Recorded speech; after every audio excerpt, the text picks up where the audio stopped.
Why do innocent people sometimes plead guilty to a crime they didn't commit? My name is Jesse, and I spent 19 years in the Virginia prison system, and the simple answer is, if you're accused of a crime, the deck is stacked against you.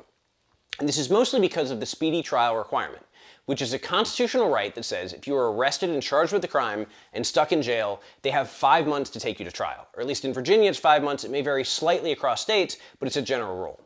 Now, if you are out on bond or out on bail, that might be expanded to a year, but they still have a limited amount of time by which to take you to trial, or all those charges are thrown out. If they wait 5 months and 1 day in the state of Virginia, doesn't matter if they have video evidence, you are not going to be taken to trial, you are not going to jail or prison for those charges.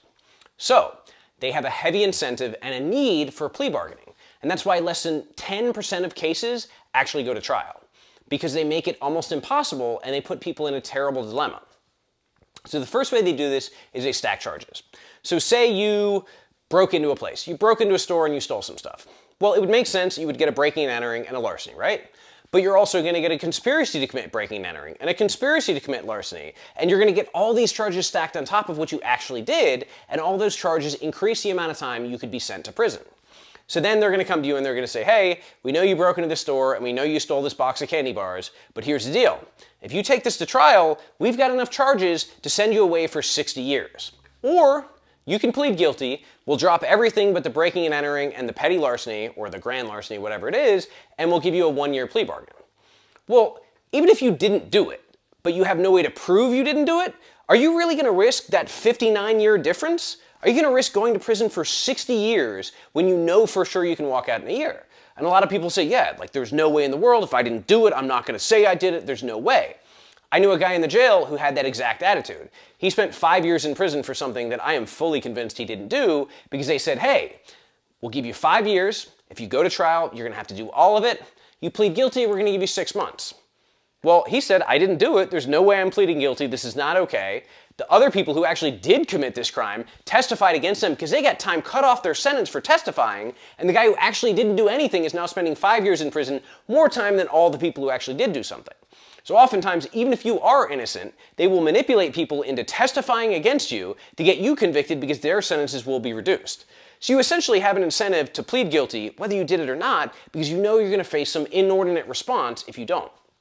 So it's really easy to say, I would stick to my guns and I believe this, but if you're accused of a crime and they're manipulating the people around you, they're putting jailhouse snitches in your jail cell, which will then say, yeah, he told me he did this. Yeah, these are exactly the things that he said, which will basically be word for word from your case file, because that's what they're going to do, is give them your case file. And you're in a position where you're completely unable to defend yourself. It doesn't matter if you were guilty, they can build charges. And this isn't to say that every prosecutor is unethical or that every prosecutor would do this, but I've seen this firsthand. This is something I have had experience with, and it really scares me because what it means is we are putting innocent people in jail because we want to maintain the efficiency of our system.